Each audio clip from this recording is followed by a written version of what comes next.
69 பேர் கள்ளக்குறிச்சியில இறந்து போனாங்க. 69 பேர் கள்ளக்குறிச்சியில கள்ளச்சாராயத்தினால இறந்து போனாங்க திமுக ஆட்சியில. கள்ளச்சாராய சாகுலை பற்றி சகோதரர் பேசினார்.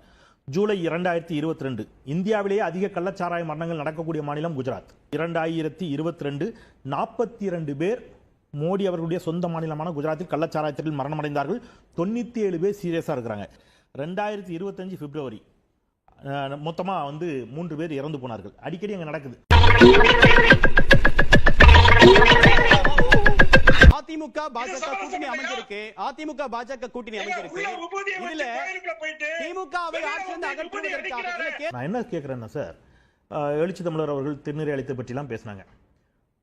அழகு குத்தி இந்த தூக்கு காவடின்னு சொல்லுவோம், அந்த இதுல முதுகுல இது பண்ணி நம்ம காவடி எடுக்கக்கூடிய, காவடியை எடுக்காத பாரதிய ஜனதா கட்சி தலைவர்கள் எல்லோரும் ஹிந்து விரோதிகள் அப்படி சொல்லலாமா?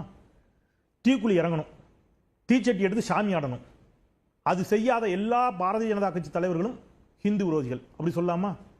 ஒவ்வொருத்தருக்கும் ஒரு நம்பிக்கை சார். நீங்க ஒரு அளவு, நீங்க யார் அளவீடு வைக்கிறதுக்கு முதல்ல? யார் ஹிந்து, யார் பக்தி உள்ளவன், யார் பக்தி இல்லாத, இந்த அளவீடு வைக்கிறதுக்கு நீங்க யாரு? நம்முடைய மரியாதைக்குரிய பிரதமர் அவர்களுடைய நெற்றியில் எந்நேரமும் திருநீரோ அல்லது நம்முடைய திருமண்ணோ இருக்கிறதா? அதுக்காக நீங்க அவரை ஹிந்து இல்லைன்னு சொல்லுவீங்களா? இதெல்லாம் சப்ஜெக்ட் இல்ல, இதெல்லாம் விவாதம் இல்ல, டைவர்ட்டிங் பாலிடிக்ஸ். இது மாதிரி 4 பேர் கேள்வி கேட்டிருந்தாங்கன்னா நாங்க திருந்திருப்போம் தம்பி. ஒன்னா சந்திச்ச திமுக இல்ல 9 தேர்தல ஒன்னா சந்திச்ச திமுக ஆட்சி காலத்தில் தொடர்ச்சியாக காவல்துறை மீது விமர்சனம் முன்வைக்கிறீங்க. அதிமுக ஒரு பெட்டர் பார்ட்டியா இருக்கலாம்ல இந்த விஷயங்கள்ல? எப்படி சார் இருக்கும்? கோகுல்ராஜ் படுகொலை எப்ப நடந்துச்சு? இளவரசனுடைய படுகொலை எப்ப நடந்துச்சு? விஷ்ணு பிரியா எப்பொழுது எந்த ஆட்சியில் தற்கொலை செய்து கொண்டார்? வாச்சாத்தி சம்பவங்கள் எப்போ நடந்துச்சு?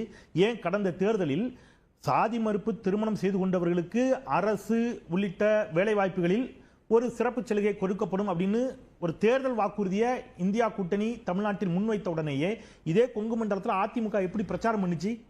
நீங்க எந்த அடிப்படையில் திமுக விட விசிகாவிற்கு அதிமுக பெஸ்டா இருக்கும்? ஐயோ எங்க இந்தியா